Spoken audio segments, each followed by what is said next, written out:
打 EDG 这场比赛是最后一场比赛了，然后我对自己这个赛期，我感觉挺满意了。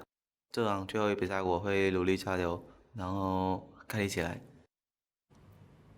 Welcome back, everyone. SOFM, not quite satisfied with his performance this split. Well, I wonder if that game is giving him second thoughts about how he's been performing over the year, because Snake, with that Game 1 victory, they're now one Nexus explosion away from locking in their playoff spot, locking in their chance to compete for the Summer Split Finals and, of course, for Worlds itself. Yeah, so being able to carry is what he wants to do. You already saw the result of game 1, so I love the timing on that one. Thank you guys out there being able to place. Hey, you know what? I did so damn well in game 1.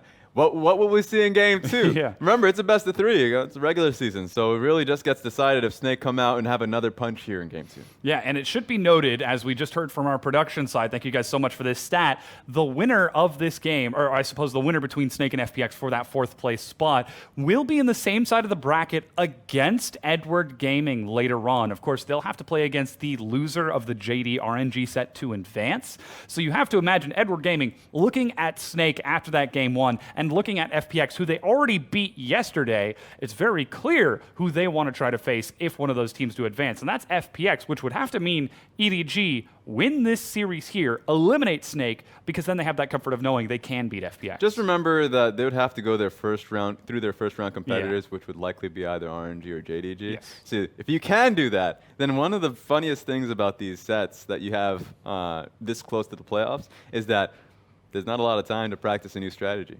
That you're going up against potentially EDG in this series, and that's going to be the VOD that you look back on and say, what went wrong? What can we prepare for in the playoff series? Which is actually so fun to watch. So there you have it. I want to see if Snake can come out with a stronger performance, because currently in this stage of the split, as we often see from Snake, in the second half of their splits, have been fairly weak. This is a great indicator of what seems to be a strong Snake, something that hits hard, has a strong carry potential in the top lane, and FLICKR can have great impact, if he moves around the map. We don't want to pick a Cassiopeia. We don't want his Cassiopeia just sitting there getting his own leads. That's not what's helping out the rest of the map. Yeah, and this is the Snake that we see so often that gives us hope. So many times we call them the dark horses, the underdogs. Yeah. There's always a chance for them to try and upset these matchups because they come out with games like these against Edward Gaming, who are second in their group, the winningest team in the history of the LPL, and they systematically dissect them across all 3 lanes and the jungle. Snake very clearly can compete, but the question has always been consistency. Yes. They've never been able to do it for long periods of time. Now, they just need to do it for one more game. That's all we're asking, Snake fans. One more game. Look, I have some bad news. Uh-oh. They show these great games. You're right about it, but they show some great game 1s, but being able to carry it out and finish up a series in 2 doesn't happen. So for Snake, going into game 2, one thing we would love to see if change is coming to Snake has to be come out with what is a very similar strategy to game 1 and being able to execute that with the same efficiency. Now, one great thing that you might not have in game 2 was the Jarvan pick specifically for FLICKR, just because it enabled him to really carry out in the other lanes. You need something that is somewhat similar. I would say pick him up a Gragas. Gragas has great damage early on in the game, and while still has some poor matchups, you can actually be able to get him out of his lane, have some great engages in the mid stage of the game, and really empower him. FLICKR, who helps out the rest of the map. I would love to see FLICKR on a bruiser, carry, engage champion. Yeah, we saw him attempt to take this style yesterday against Team WE with the Cassiopeia and the Ryze. Didn't quite work out in either of those games because 957, again, he's one of the best top laners at absorbing pressure. But against someone like Ray, who's very good at absorbing pressure, didn't quite hold the fort all the way. Even though he only gave up a single kill, that was enough to snowball FLICKR that lane advantage, that CS advantage, that Rift Herald advantage, and then flooding into those extra lanes. So it's not a new strategy from Snake. This is the same thing that they tried yesterday, but it looks completely different when you've got SOFM on something that can empower those lanes as opposed to farming for himself or playing for the late game on the Trundle and Kindred. A safe assumption will be that SOFM won't come into this game with 3 kills. Yeah, that too. So that's a very safe assumption to make, but I'm not too sure if he's going to be taking a few steps back, having that assumption. Because if he comes in, let's say even, and he picks a Lee Sin again, Or maybe he picks a Sejuani, it doesn't get banned in second phase. Then once he hits 6, he is still going to fight. And that's what you have having as an expectation. So for ClearLove, going up against SOFM, you need to see him try and be a lot more aggressive, more willing to take fights around the bottom lane if you don't have anything topside. There were a few times where ClearLove this game was actually bouncing between bot and mid, unsure of what decision to make. Yeah, and we always say that ClearLove, he's got two sides, light ClearLove and dark ClearLove. Light ClearLove, the one who jungles, plays it patient, plays for the team fights, and dark ClearLove, the assassin, the fighter, the one who will invade into your jungle and kill you countless times. We haven't seen dark ClearLove at all in 2018. As EDG go into playoffs, is now the time that they show us that they've got this card prepped and ready, or do they instead continue to stick to the same style, play that patient ClearLove, that team fight ClearLove, and instead just try to focus on having those stronger lanes and allow SOFM to roam wild? See, I have faith in Dark ClearLove. I have faith that he can bring it out, and I think SOFM is understanding that too. No Olaf available, and I think that's a shared champion between both of them that you get to see the most aggressive ClearLove throughout the split. I think one of the greatest adaptations ClearLove has made in the past year is pick up the Olaf from MLXG, the build that came through with the Black Cleaver involved, so he can actually, when he does net his early advantages, can just keep going. Yeah. And so if he's going up against SOFM and he ends up picking up that Olaf, I expect that Dark ClearLove. Yeah, that pick priority is so important. Snake in their past few games have been saving ClearLove to the second round of the draft. They did it with the last pick Lee Sin today, just yesterday. They did it with a second to last Trundle and then a last pick Kindred for them against Team W in their two matchups. So still Team Snake, they have been holding on to SOFM, knowing that he has such a massive champion pool, and perhaps focusing on getting an early priority towards a safe bottom lane for Light and Maestro. That's to make true. sure that they are safe. So we'll see what these jungle matchups are going to be, because now it looks like Snake find themselves on red side with counterpick down there. But already we've got the Camille Trundle banned away, so there's your top lane Camille taken away, Raz. Jarvan is still there, but remember Ray's a good Jarvan player as well. And usually I would have to, a good indicator of how loud your bottom lane is in discussions are if Tahm Kench ends up getting banned or picked away. This time around, EDG can pick up the Tahm Kench themselves, knowing that Rakan is actually banned out. So I would expect them to have that priority now that they've got the opportunity. EDG with this blue side. Let's see TK if or we go Varus. for his first pick, Tahm Kench. That's the one. There we go. Very early bottom lane pick. And I guess that answers your question, Raz. Not that it really was a question because it's EDG. How loud are iBoy and Mako? Very. It turns out Varus is again the pickup for Light, safe lane down in the bottom, but he won't have the assistance of a Tahm Kench for that laning When phase. your dual lane has been thrashing Light Boy, exactly. Light and Maestro for the entirety of the laning phase and nothing lands, in fact can't even force them to use summoners just because Tahm Kench exists in the game, then you're going to be coming to your coach with an idea. So this time ends up picking it away. Kai'Sa and the Tahm Kench, I think, are a great duo. Protects the Kai'Sa for later team fights, but also just in the early laning phase. If the snowball starts rolling, then Tahm Kench has some great battle damage for himself, and Kai'Sa is just great for snowballing. Yeah, and it looks like we Wow. could see a snowball in this matchup. Actually, multiple snowballs, as Zoe locked in for EDG Scout in the mid lane. A huge champion for this guy. Guoguo, he's been struggling in almost all of the mid lane matchups that we've seen. He's going to try to take the counter pick, the high risk, high reward LeBlanc to deal with it. We'll go on an assassin. I mean, it's always, sometimes he picks up the LeBlanc for the matchups, but it always comes down as a real test to his confidence on the picks. Once he gets an early laning phase kill or advantage, this is a good matchup for him. You need to see him roam really early on. Now, Snake with a LeBlanc, they're comfortable with it. They have Zeta in the past. They know how to work around with an assassin mid lane. It just matters if Guoguo is willing to play it with efficiency. We'll see how that mid lane matchup goes out. We're, again, holding on to the jungle pick for Snake. We're expecting them to take it as this fourth pick. That's usually been their MO. Save that counter pick for Flandre in the top lane. And they're even sending a few bans towards Ray, the Urgot ban, as a nod to his performance yesterday. And of course the Cho'Gath as well, targeted away towards Ray. And no surprise, the Darius banned away from Flandre. And the Jarvan. Let's see if it's going to be banned. No, it's the Gangplank. Another big carry for him, but the Jarvan still can be picked up if he wants to look for a favorable matchup. But still, he's saving that counter pick. We're looking to see SOFM's jungler here. Two options here is EDG goes for a tank top laner, so they don't want to deal with the amount of damage and pressure a Darius has. So I would expect Ornn to be picked up by EDG here, just based off what their bans have been. These are bad matchups for Ornn, so it would mean that EDG are trying to go for a much more reliable teamfight focus. Going up against a Lee Sin makes sense to then pick up a much more brute force tank. Yeah, and this is another confidence play out of SOFM. Wait a minute! He picks that up.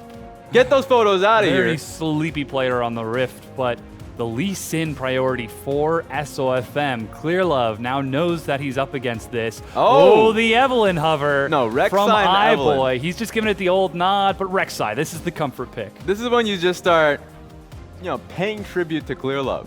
It's like when you're, thinking of Cloud Templar and it's like just hover over the Amumu a little bit. Exactly. But no, Clearlove, the two champions that he is synonymous for, of course, is the, let's say, Rek'Sai and Evelyn. Now, Evelyn, I don't trust that. Makes sense that he's not picking it up for himself, but the Rek'Sai gives him that early edge. The follow-up will be a Poppy for Ray in the top lane. Again, a very safe top laner. The defensive aura is a great way to prevent that Lee Sin from getting in there. Same thing with the LeBlanc. Actually pretty good against the Ornn as well. So we already look to see EDG trying to counter out this dive setup from Snake. Yeah, I expected the Ornn to be picked up by EDG. I think that going for a Poppy pick is a good response to the Lee Sin. So you should feel very safe here if you're Ray, knowing that you don't get these demonic matchups like Darius and GP. So the range advantage won't be an issue. So Ray's going to be happy knowing that his early laning phase is not going to be garbage, that he's going to be able to come into these team fights fairly happy, healthy, and going to be a real bane to SOFM. SOFM's going to have a tough time finding entrances in these fights. He really is. His targets are... Who does he choose from? The Poppy, who can deny his entry. The Rek'Sai, who can knock him up before he goes in. Yep. The Zoe, who can Sleepy Trouble Bubble or Portal Jump away. The Kaisa, who's standing next to a Tahm Kench. Or the Tahm Kench. And also just the invisibility. The invisibility of Kaisa, and also just if you try to kick a Rek'Sai and he just presses R, there's just so much that can mess up a Lee Sin's timing. So these team fights, it's going to be a real focus on how Lee Sin ends up starting the fight, but also how the early laning phase goes for him. If Game 1 was a test for Snake, Game 2 is the second stage. They've succeeded in passing level 1, but now they've got to defeat a very hard denial composition from EDG with strong wave clear and excellent scaling. Excellent denial towards SOFM. Can they pass this once again and prove that they have what it takes to lock down their playoff spot? All they need is a series victory, and they claim that final spot. You can hear the guys behind us doing construction. Even they're getting excited for this match. No, they ain't doing construction. It's all on the line. No, they're hopping up and down. Yeah. That's what I'm doing right now. In fact, I apologize for everybody out there. It's my bad. We're all bouncing up and down because this is an exciting one. Light, Guoguo, and Maestro are doing everything in their power to follow up on SOFM's excellent play. Flandre putting on the hard carry performance in the top lane. Can they close out their series against former allies, former friends of EDG? Or will the winningest team shut them down and keep them out of playoffs with a series reset? And if you're going to take it to Game 3, this is how you do it for EDG. Put yourself on some of these comfort picks. Get to the team fights. I want to see it from EDG. We've loaded onto the Rift, the deciding match, Snake versus EDG.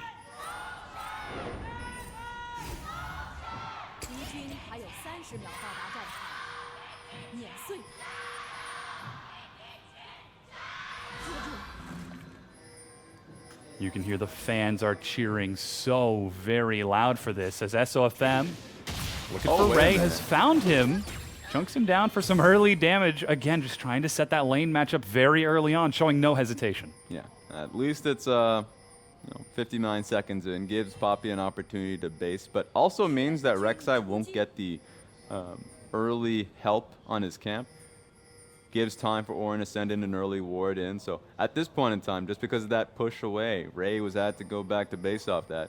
Gives Snake, a great level 1 in the top side. Yeah, it's a defensive line of vision. Again, both junglers want to track where the other is and try to catch them out of position. Clearlove starts off with a leash from EDG's bottom lane. SOFM will get a similar leash from FLICKR up top as Ray walks through vision to head up into the top lane to make sure that his own blue buff isn't being invaded.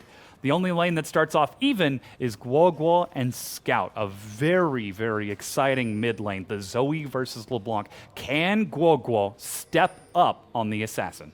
It's possible. I think that he even has the ignite for himself, so he's willing to look for the kill. One thing that I was looking for in the bottom lane was just because Light and Maestro starting in lane gives the enemy team an understanding that SOFM starting topside. And also the benefit is so that they can try and pull the wave and get all the minions to focus on one, so iBoy loses out in experience. Unfortunately, that didn't work out well for them. They did it poorly, so actually the minions moved on towards 2 specific minions, so neither died in that case. Yeah. So at least it's going to kind of slow push in favor of Light and Maestro, but that's just the position you were in. Now SOFM is looping around towards the Scuttle Crab. He went for a red Krug, and that ward, I don't think it spotted him. It was on the opposite side of the brush and gets him onto the Scuttle Crab right quick. Yeah, he's chilling. I don't believe it's going to be enough to get him over to level 3 once he takes that Scuttle after Krugs, but already FLICKR is trying to push up top. And it should be noted, on this Ornn, oh, he does actually take over to level 3. Clearlove, scouting around. He knows. SOFM, oh my god. He holds his ground, saw that the Scuttle Crab was taken as it moved back in. Scryer's Bloom, spots Clearlove, and somehow SOFM gets under the vision and is going to snipe away the Gromp camp. This man has been watching some Hollywood movies. How did he do that? He's been watching some dinosaur flicks.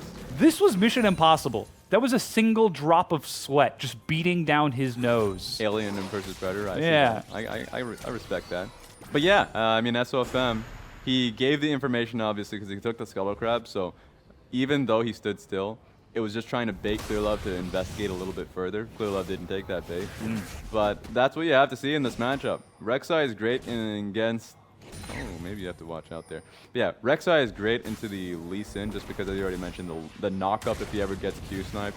And also on top of that, being able to track Lee Sin early on. That was his goal last game on the Xin Zhao. This time it's going to be a little bit easier. And despite the invade from SOFM to steal away the Gromp camp from Clearlove, his bottom lane is completely undefended. As he blast cones over the wall, he sees Clearlove with that blue buff. Maestro's right there and hits him with the Winter's Bite, but SOFM might be finding himself 3-buffed here. Yeah, SOFM has to think about his next move. Leaving your bottom lane makes it so, SOFM's going to have to... He's going to leave him anyways. Maestro and Light should be safe. But if he goes for the long run to the enemy blue, he's going to get challenged by the Rek'Sai. Oh, yeah. So you would expect for him to get triple buff. It just means he loses out in experience. So now every single camp after this wolf camp has been cleared on the map except for that blue buff. SOFM doesn't start his recall and starts pinging into the river, but EDG, so clever, looking for the tracking. SOFM. That was just smart for Mako, because SOFM's only real option, if he knew that Rek'Sai was going to go topside for blue, was try and solo the Infernal Dragon. Not going to happen. In fact, the early ward being placed down by Mako pushes Lee Sin back. And forces a late recall. That means that Clearlove gets his way back onto the map and allows him to take those Krugs on the bottom lane. iBoy and Mako have been putting up constant push pressure against Light and Maestro, and still this lane is on a complete island as EDG are moving to effectively deny SOFM's Lee Sin maneuvering around the map. It's a team effort from EDG as they now set themselves up a control ward in Tribush. Plenty of vision on all of the jungle paths out of SOFM's jungle, and they're trying to push their lanes to make sure they've got even that extra bit of vision, as everyone is doing their part to keep an eye on where this Lee Sin is going to show up. Yeah, they didn't get the job done last game. It's because the pesky Lee Sin found himself through mid lane. But this time around, it's going to be a lot easier, because Clearlove's on the job. You're right about the lanes pushing in. The only lane he doesn't have control about is through mid lane. Scout, actually for quite a long time, has been getting zoned off the wave. That being said, you see SOFM, but you're going to act properly. Yeah, still lands the Sonic Wave. Now the Aura of Valor is ready for Ray, so he doesn't take it because that's a one-way ticket to Pain Train for SOFM if he decides to follow through.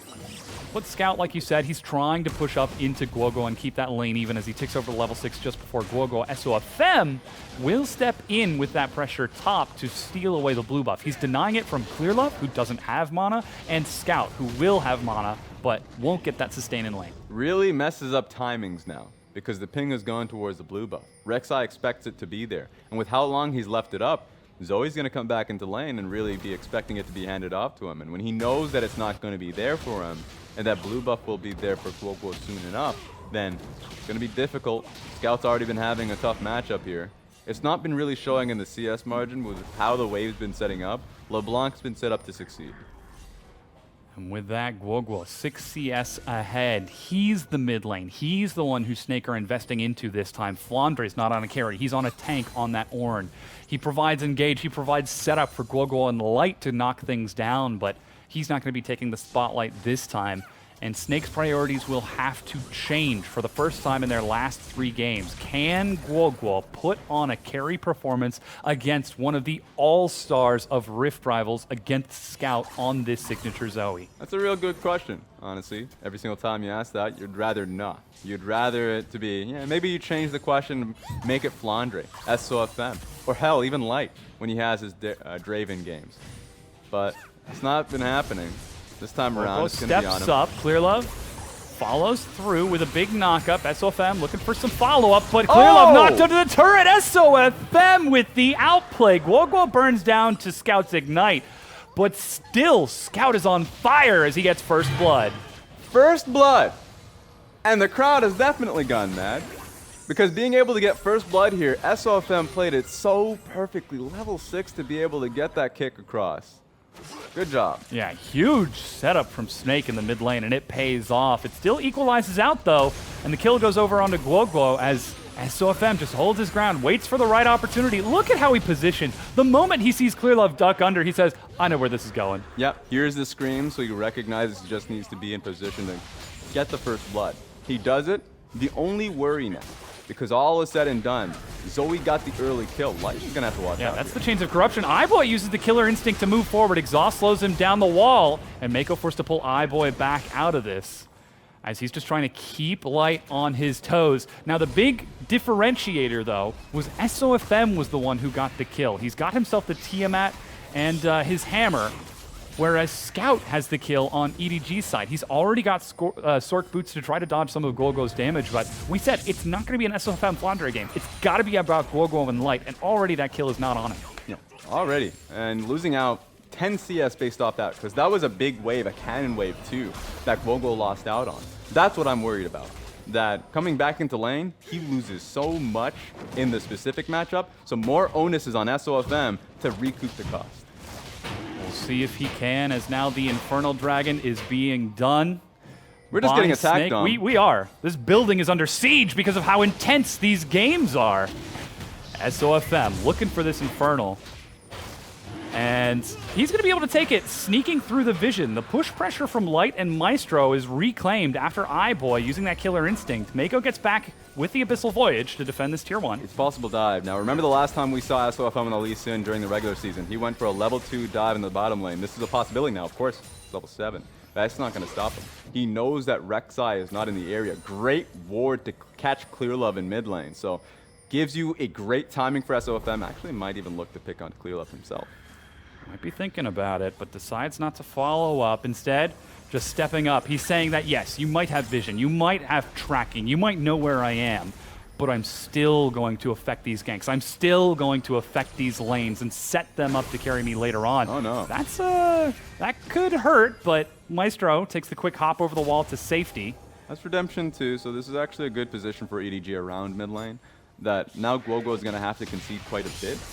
If you're SOFM, you'd want to be able to go towards the mid lane and help out Guoguo a little bit so he can at least garner some of the minions, but you can see Clearlove has an idea that that's the case, and so he's going to force him in a 2v2 position. And that's not necessarily something that Snake want to try to go towards. The more members they can involve into the fight, the better. FLICKR, he's got huge setup with Call of the Forge God, Chains of Corruption, and Glacial Fissure from Maestro are great ways to follow up on that initial CC, but SOFM, He's sneaking over the wall. I think he might have just been spotted by ClearLove. Oh. There we go. That's the redemption. SOFM steps up, flashes sideways, knocks ClearLove over the wall, but look at Scout's damage. Guoguo trades up and gets the kill. It's 1-for-1, both of the junglers. Can Guoguo outplay this? He's got no flash. Guoguo takes a hit and goes down. Double kill to Scout. The carry pants are on. The aspect of Targon. Yeah, they're ready. And honestly, the secret to EDG's success whenever it comes to 2v2 fights is they don't keep it to a 2v2 fight. Bringing the support, Maiko, all the way from the bottom lane, so when the trade comes through, that they can still net Guoguo, because if it was just a 1v1 between Scout and Guoguo, Guoguo's getting out of that one scot-free. But the slow coming through from Maiko challenged the difference. Oh, wait a minute. Andre Real? steps into the mid lane with Maestro. Yeah, absolutely real. Why not? If Scout stayed and overextended for a few hits onto the mid-tier 1, he was dead. Get outta Braum here. was there, the Ornn was there. No chance. Back to the top lane you go. Flandre's been so good with those roams. It's a tragedy he wasn't able to get down to the mid lane to defend Guoguo and SOFM, but that was EDG playing the vision game we were talking about, saying, hey, we see you. There's a reason we picked this Rek'Sai. There's a reason we've been placing wards all across the map to maintain safety, but despite all of that, it's 3 kills to 2, and EDG are the ones with the 3 kills on Zoe. And when a Lee Sin team starts actually losing pressure, that's when you have to start worrying, because they don't have the extra red trinket to be able to hide yourself a little bit more cleanly, especially going up against a Rek'Sai that has been rapid firing control wards. So you're in a difficult position if you're SOFM. You know that the wards that have been strewn across the bot side of the map are just going to stay there uncontested. And you're just going to have to make the best out of it. A play is in order. I think SOFM is looking for it. A play is in order. I feel like that's SOFM's motto. It's like, it's time to make a play. Yeah. Somewhere, there's an it. opportunity for me to make a highlight. Looking at his watch. Hey, look at that. It's play o'clock. Would you look at the time? Gee whiz. I feel like SOFM isn't the kind of guy who actually says gee whiz. I think I'm the only one. Yeah. who The only says man in the that. world. But ClearLove trying to do the same thing, following up on this cannon wave.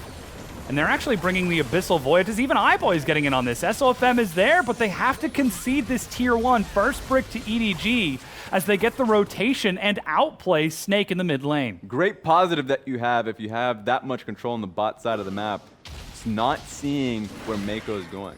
They've been pushing out in the bottom lane for so long that Light and Maestro had believed that, yeah, it's just another day here. They're just not pushing into and trying to chip us under tower. But then they vanished for about 5 seconds. And that gave them the time to the top lane. But iBoy's looking for something. Oh, Scout from downtown with the Sleepy Trouble Bubble follows up. Meanwhile, I believe that's SOFM looking for the Rift Get outta Herald. here. Gets ejected out of the pit. He's racing back towards it. It's at very low health, but it looks like Ray decides not to go for a Guoguo. Re-aggros, resets it. Smite is ready. Ray looking for the eye, but it's not going to pop open now. Drops the aura, and no, it starts healing up. Snake are denied control of the Herald. Ray, the hero of Demacia. Yep. God mode Ray knew exactly what was going down, used his ultimate, and got the job done. In a 2v1 situation. Guoguo flashed to try to get aggro onto the Herald in time. He gets it, but doesn't get within melee range in time for the Rift Herald before it drops patience and starts healing up at 500 some odd health. Oh boy, so close, but now EDG, they've got a chance to push up top. Yeah, I've got some bad news for Snake. Not being able to get that means that your towers are now in constant siege. What was a bad situation for Light and Maestro is even worse. Flandre, you don't want to be able to be here for too long. You're losing that tower, buddy. He's still 20 CS ahead of Ray, but can't do anything with that. The Call of the Forge God is just an engage. It's just a front line. He needs his damage dealers of, whoa, never mind. SOFM lands the Sonic Wave, but a good stopwatch, stalls it out, tries to kite it out. Guoguo looking for Scout. He has no flash. They're trying to chase him down. The auto attack shut down by Flandre. Teleport gets Mako in there. That's the Aura of Valor as ClearLove's forced to get out of this. SOFM at such low health will finally die to the Void Seeker, but Light locks down the kill with Guoguo. Somehow, Snake are able to find EDG in rotation from the top tier 1 and find 2 kills. Haven't been able to get any turrets off of this, though, so it's still a gold advantage to EDG. That was just people power. Light comes through, was really unexpected. ClearLove didn't see it coming. ClearLove net the kill on towards SOFM, even though SOFM did so much to get away from the damage from Rek'Sai. You see right in this team fight. Stopwatch times out SOFM's Q. So you'd have to be able to get his, his damage right back. SOFM gets more sparkles and ignite, so he actually is just out of the fight, just trying to find himself safety. Goodness gracious, SOFM. Yep, even dodges out in the Poppy Slam. And you get to this, at least there's a trade back because Light joins the fight. It gets a little bit better for Snake. It's nice to have your bot lane in the team fights, as they have not been there in the past. And I just want to point out, I'm not 100% certain, I think he had Flash that entire time and held onto it, just dodging with the Sonic Wave, the Resonating Strike, dropping his shield to maneuver around all of these skill shots, hitting the Dragon Range to knock people away, but so much time. But holding on to his Flash now means that he can go for a Flash in sec if he finds someone out of position. But they're turning onto the Dragon. SOFM gets it. Good knockup. He's leaping out of this. Sleepy Trouble Bubble hits FLICKR. Maestro dropping the wall. Clearlove gets slowed as Snake take the second Infernal Dragon and are running for the hills. Scout flashes up. Later the Ruined King slow onto Maestro. SOFM over the wall, but Maestro goes golden. Scout picks up his Flash and locks down the kill. Sleepy Trouble Bubble onto SOFM. The sideways hit, but the save from FLICKR. He body blocks to keep SOFM alive. You can just see SOFM didn't want any part of that fight. In fact, just farming up the Grump at the same time. Yeah. Kept himself in the area for a little bit longer. So that would have been the difference between him in life or death. Thankfully, Sleepy Trouble Bubble, while it landed, there was no angle to kill him. So he gets out of the fight. But that's a double Infernal Dragon for Snake in a time in which they're getting pressured heavily across the map. They're still able to find an opening, and those Scout nearly chases them down. It's not enough. Due to the self-sacrifice of Maestro and FLICKR, they know who the real carry on this team is. It's SOFM. He's going to try and put on the carry performance here. Only 100 gold ahead of Clearlove right now.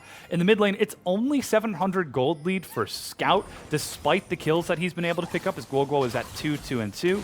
And in the bottom lane, it's pretty close to even. iBoy only 400 gold ahead. So there's still no clear delineating factor for EDG that's giving them a solid head and shoulders advantage over Snake. I would say that team fights are going to be a little bit dicier now for Snake.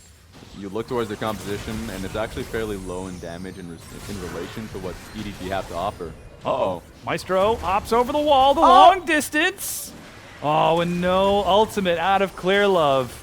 No chase to find Maestro as he flashes away to safety as SOFM is able to get the Cerebral outplay. Now they're turning onto the Rift Herald. SOFM has got the Smite. Recall not finished for Maestro. He's got no flash, but he does have ultimate and exhaust. Rift Herald down to about half health. FLICKR sitting in the mid lane. Guoguo trying to get around behind this. Scout looks for the Sleepy, but misses. Maestro hit by the Void Seeker at low health. Leaps up, but drops the door. Herald resets the patience. Poppy. Meanwhile, Ray has found Light, pinned against the wall, but SOFM lands the Dragon's Rage to reset the fight, and still no one dies. Rift Herald once again heads back to her pit, but this time EDG have got a huge health advantage and a summoner spell advantage. Yeah, Snake trying to do their best to buy for time, but the issue is, in fact, they're just going to TP. They're just relentless in trying to keep EDG off that Rift Herald. Down to 3,000 health. SOFM starts walking forward, but Smite secure for EDG. 19 minutes and 20 seconds, giving them a 4-minute window to look for the bottom tier 1 or a tier 2. And EDG are able to outmaneuver these fights, but with Lights teleporting back in, they're able to get a push onto the mid tier 1. Don't have a lot of attack speed on Light at this point. I don't see it happening. That's the aura slow onto FLICKR. He holds onto his charge and walks it out. Guoguo looking for Scout on the side, but doesn't find enough. Mimicked Distortion and Sigil of Malice. Hits a big pop, but just forces him to start his own recall. SOFM, just being a nuisance, forcing these waves. So the one thing I'm worried about with Snake's composition is their lack of damage in team fights. Front to back on tank. We're going to have to see if it's happening here. Guoguo is in a flank position. He is once again. Doesn't have the Mimic Distortion. Sweeper spots it out. They're pushing up to the wave. Void Seeker clears it out. SOFM tanks a hit. Finally, Guoguo has the Mimic, but EDG are starting their recall to make their way back out. And what is a pick composition for Snake? Going up against a beefy Tahm Kench and a Poppy that can disengage, that's the challenge they face. If I'm Snake, send LeBlanc in a side lane and try and force Zoe in a really difficult spot. If Zoe finds herself in a side lane, she's going to be really zeroed in on by Guoguo. That's what I would love to see, because if you're grouped up, I favor EDG in a lot of these fights.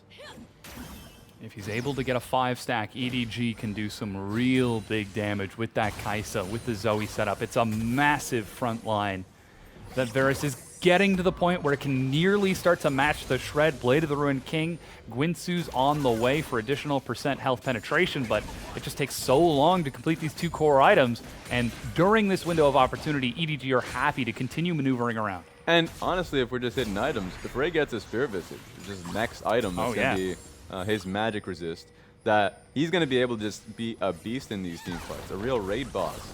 So I don't know how you're going to be able to handle him. And one of the most underrated abilities always have been Poppy's ultimate, because the gold value it takes away, it robs from the enemy team, is just a questionable one. It literally just depends on the fight. If Poppy gets a 2-man ulti on somebody, or you already saw in how he was using it in the last fight, trying to nail Flandre, get him out of the team fight, that changes the game. Now we see EDG actually being the ones to push the tempo of the game. They break down the bottom tier 1 with a rotation, and Clearlove sneaked under the vision control of Snake to get a second Rift Herald charge and break this tier 2 down. There's still no defensive movements out of Snake just yet. Finally, they're on their way, but Shelly's about to get a second charge onto an inhibitor turret. 22 minutes in, EDG continue to barrel forward. Sonic Wave lands, but again, that Aura of Valor denies any follow-up. Shelly looks for the charge, but Guoguo gets caught out by Scout, and here comes the melee charge from Shelly. Boom! Big hit onto the inhib. Flandre flanking from behind. He's found some big hits onto Clearlove, who soaks these hits, but still, with Guoguo dead, they have to take this as a front to back. This is that window of opportunity we were talking about. Finally, the Herald goes down, but a 22-minute inhibitor for EDG. Excellent engage from EDG. Easy pickings on towards Guoguo. When you start playing towards the inhibitor, there's just so many structures there that it's so easy to land the CC once you find the opportunity. Ray was able to nail down the LeBlanc, and there's no way for her to get out. She has dashes. Guess who stops dashes? So that's just unfortunate. But the real unfortunate part about all of this is that Orange stayed in the side lane when he needed to have presence for the team. They need a tank to walk up and give space for the carries. He wasn't there. He was splitting across because they were losing that inhibitor anyways. And he even had to use his teleport to try and get in and go for the flank, because who knows where that push would have stopped. Herald pushing through 2 turrets and inhibitor, maybe could even have looked for a Nexus turret if that Ornn hadn't actually appeared. But it's a huge gold advantage now for EDG, 2,500. That's the completed Guinsoo's finished off for iBoy. Looks like he's going for AP next, as Guinsoo's has only just now been finished for Light, but Scout, he's finished off his Morellonomicon as well. Morella, I'm gonna deny your health, Icon. And the Adaptive Helm for Ray, not the Spirit Visage. He wants to be an absolute nuisance for Light. No amount of auto attacks are going to shred through his health. Yeah, just take a look at the damage that Snake has. It's going to be so heavily focused on towards Light if LeBlanc is not dealing the damage to the front line that Poppy is too damn good. Especially if her third item's going to be Gargoyle Stoneplate, actually. Could be, yeah. Gargoyle Stoneplate would be a really effective item, and it gives him a stopwatch for the next fight. So gives him a nice recipe to taper him off to a point where he's super devastating. Ray's already hovering, so Ray understands his position in these skirmishes.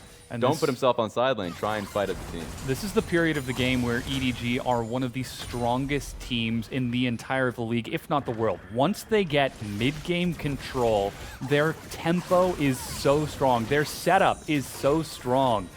Throughout the chaos of the early game, they've got themselves a snowballed Scout at 4-1 and 2. They've got iBoy on par with CS, and they've got a massive front line on Ray to protect it. And it's just maneuvering those assets from one lane to the next, checking off the turrets one by one by one. Yeah, do it so seamlessly.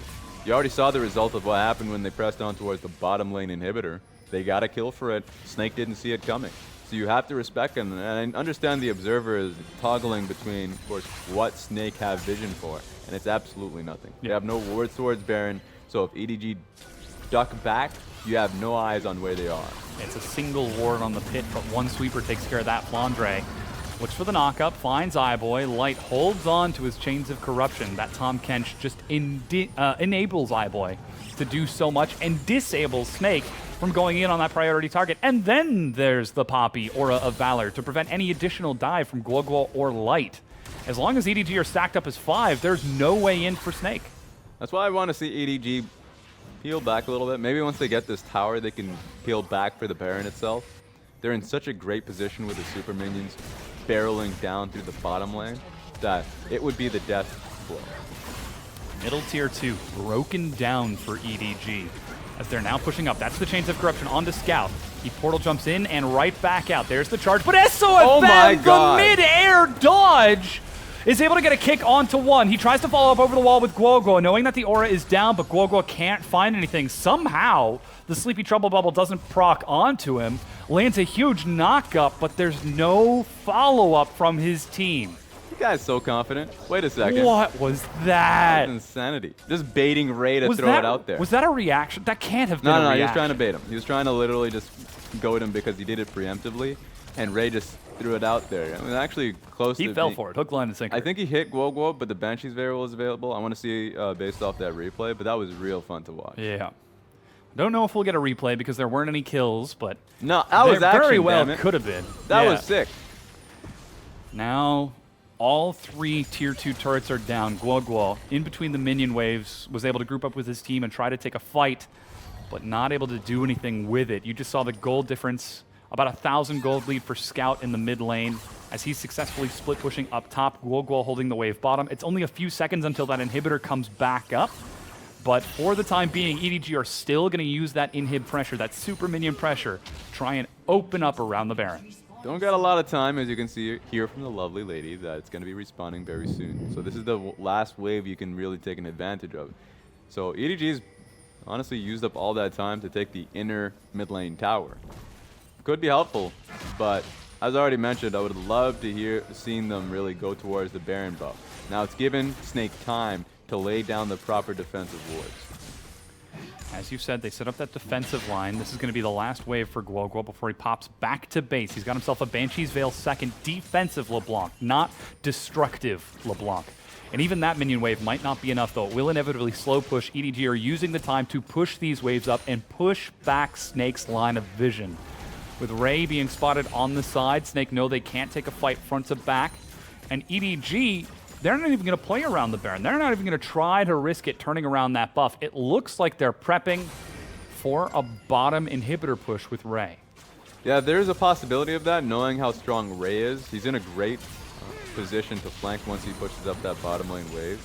So these are options you have, but once again, if you're not confident enough to actually take use of the windows that you have, you're just wasting time. Smite from Clear Love takes away the red buff from Snake. Guoguo has grouped up with his team. The minion wave is close to even on that bottom side, but Guoguo will step over just to push it that final bit to make sure that it does slow push away, but Ray is already on top of this. Constant control wards from EDG. Look at their vision on the map. 5 control wards across the bottom triangle of vision between mid and bottom. Another one in the mid lane, and then even more around the Baron. This is EDG playing a very serious game. They do not want to go into playoffs with a loss. Yeah, it's serious, but I'm starting to turn into Mad Raz. You know? Mad Raz? What is Mad Raz? Mad Raz, why are you mad? I'm mad because this Baron buff has been up for so long. You have the burst damage that Kai'Sa has, especially since she's going to AP Kai'Sa. Why aren't you just doing it? You've had control for so damn long that at this point, it's just giving time for Snake to power themselves up. Here we go, though. Ooh, that one hits onto Light. SOFM takes the hit alongside Maestro. Confident in knowing that that carry is going to be essential in that big fight, but all it takes is a single Sleepy Trouble Bubble to force Light back to his turret. There's no way he can walk up to the minion wave with EDG escorting it forward. Banshee's Veil pops, Scout lands another Sleepy Trouble Bubble. Call to the Forge God on towards him. He doesn't have the portal jump just yet. Guoguo waiting for the aura to fade away. A knockup prevents his own hammer, and Mako will pick up Ray and spot him back out of the side. Guoguo still looking for entry. Somehow Snake have been able to dodge the primary initiation. Oh, whoa! no. Scout with the flash ignite. Did he just bend the paddle star onto SOFM? Doesn't get the kill. And SOFM, go back to base right now, young man. So close to getting lethal just based off the follow-up W for iBoy, and that's going to be enough for them to get the Baron. Depends. Snake's feeling confident. A little bit of HP on SOFM. Turning onto the Baron. Void Seeker. Ray is on the side. SOFM gets found. That's the blue trigger. But there it is. The Poppy Hammer. Light gets separated. Ray makes the play. As Baron is picked up, Light goes down, and Snake lose everything. They were so close. SOFM just wanted to get that Q into the Baron pit. He's done it in the past on the Lee Sin pick. The lethal you could get, the follow-up with Q and Smite is what you should be afraid of. EDG. I mean, Ray knew exactly what he needed to do. Get out of here. How does Ray pick his targets like that? In that one beautiful, precious moment, knocks away the two support, the two peels, the two people who could actually do something in that fight, and leaves the AD carry. I think he's surprised too. He took that oyster and just cracked it open, leaving just the juicy goodness of light left undefended. He's like Venom in that new Hollywood movie when he just realizes how powerful he truly is. Like, wait a second, this is what I can do? Well, damn. It is quite impressive. I have to admit, I have not seen Venom yet. I don't think it's out. I haven't seen Well, it either. How are you referencing the plotline of the movie that isn't even out yet? That's my issue. Amazing. That's my issue with trailers. You know enough. You do. You already know the whole plotline of the narrative. Yep. Just from trailers nowadays. But hey, Baron set up for EDG iBoy, bringing a wave in bottom to the open inhibitor. If the siege before was scary, with the Void Seekers coming out from iBoy, who's now building, as we said, towards AP, with the Sleepy Trouble Bubbles and Paddle Stars coming out of Scout, it's even more dangerous now. Here we that go. one will hit. SOFM steps back, Call of the Forge God onto iBoy, and a quick denial from Mako. That's, what, 2 ultimates for a single ability Yeah, it's from sad, EDG. man. It's not happy. Oh, wait a second. Trying to push it forward. They've managed to get huge damage onto Flandre. The knock-up onto 4 members from Ray as they're finishing off this inhibitor. SOFM stands up in front of the minion wave before ducking back. The inhib goes down. EDG quickly rotate to follow the minion wave onto the middle inhibitor turret. They're set to close this game out, or at the very least break down the remaining structures. Even the top wave is timed perfectly, as that was a big kick sending Clear Love back, but there's no follow-up. They just instilled fear into Flandre himself, knowing that you just need that one knock-up CC to really just burst you to near 100-0. Flandre recognizes how fragile he truly is, but he's going to have to be the one that starts the fight. Ray steps up, eats his own knockup, scouts on the side, tosses a Paddle Star, hits Flandre, but he's able to get a shield in time. The inhibitor goes down, triple inhib for EDG. Guoguo looks for the assassination onto Clear Love, cannot find it. Forces him to pop back as Guoguo again denied by the aura. Snake have no way into the fight time and time again. They try to force a square peg into a round hole, but it just isn't going to work, guys. Yeah, it's sad days here. SOFM right now is doing God's work, but unfortunately it's not good enough. These are just very difficult times going up against the Poppy, and especially a Tom Kench. We talked about them being great for pick potential, but they have no opportunity to do that when iBoy is always whisked away by his bodyguards. And those bodyguards are massive. Warmog's third item out of Ray. There's the stopwatch you were talking about.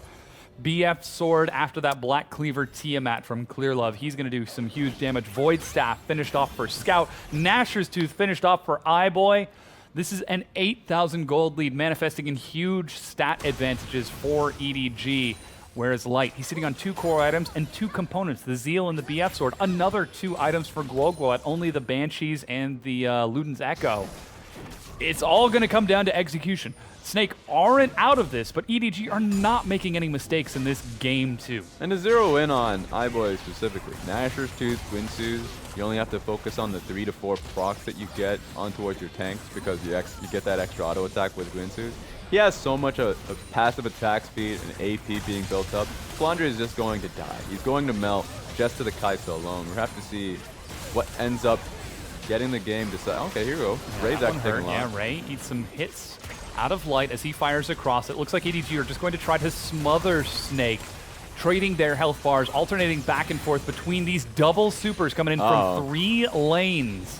And now they're going to get onto the next turrets. That's the Call of the Forge God. Ray is in front. He's tanking some hits. Warmog killed him back up to full, but Mako with the save. Now Mako has been caught. That's the Chains of Corruption onto Clear Love. He ducks down underground, dives forward, but goes golden. Flandre gets knocked back to his fountain, doesn't go too far. Ray still juggling this aggro. His Scout is fighting on the backside. Guoguo looks for the assassination, but doesn't find it. Nexus turret 1 falls, and Snake do not have enough damage. They retreat back to the fountain to try and survive, but EDG used the timing to push onto the Nexus and equalize the series, bringing us to an ace match, to a Game 3 for the final playoff spot. Double thumbs up. It was a long time coming for EDG to even out that series in a smart, slowly, well done play, playing around Clear Love's Rek'Sai.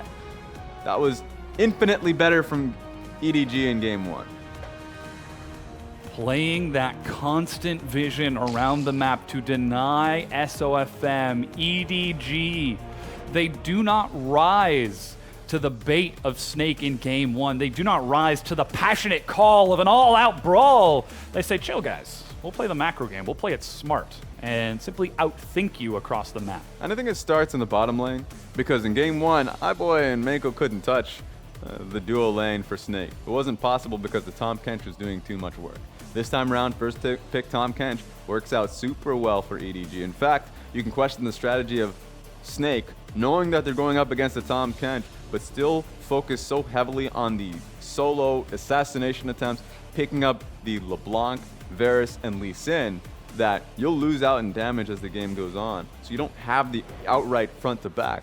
So strategically, this was just Snake coming in on the back foot, knowing they're going up against the Tahm Kench. And I think that going into game 3, if they leave up the Tahm Kench once away, again, give it away to EDG, I would like to see a lot more of a heavier team fight composition, something that is a lot more, like if they pick up a Kaisa, I think for Light would be a lot better. Yeah, the Varus did do massive damage compared. We saw nearly double damage. I think it was 21,000 to about 12 for iBoy between Light and iBoy, with iBoy being the one at 12,000 because of how the overall composition for EDG worked. They draft themselves such strong disengage and denial. Every time the assassins tried to go in, Guo would look for a target, gets denied by the Poppy. SOFM lands a Sonic Wave on iBoy, gets gobbled up by Mako. There were no chances for Snake to get in there, and those characteristic flank from multiple direction team fights from Snake were still present. Flandre was finding opportunities to come in from the side, but he knocks up Kaisa, Mako devours. He gets a stun onto Zoe,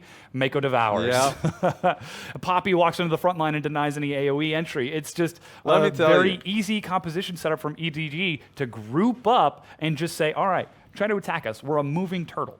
Snake is definitely looking at the next patch notes and being said, God bless that Tahm Kench is going to be out of here just because of Mako and how he performed in the last game. So going into this next one, Tahm Kench does impact a lot of this because SOFM, even if he's not on the Lee Sin, wants to be able to have the early game impact and be able to isolate the mid lane matchups. And in this game, Tahm Kench actually roamed mid and turned what was great for Snake just in, what was a great match, 1v1 swap for that, the kill that came through. But then Tahm Kench came in and nailed the kill on towards Guo. So Mako has so much roaming in the game, so much map pressure, and so being able to help everybody on the map, especially Scout, I think paid dividends. It wasn't all said and done just through the composition alone. There were still a couple of fights that Snake tried to take. We've got a replay of that Baron fight, which EDG were able to negotiate so well. This is Ray landing the best Poppy Hammer I have ever seen. Yeah.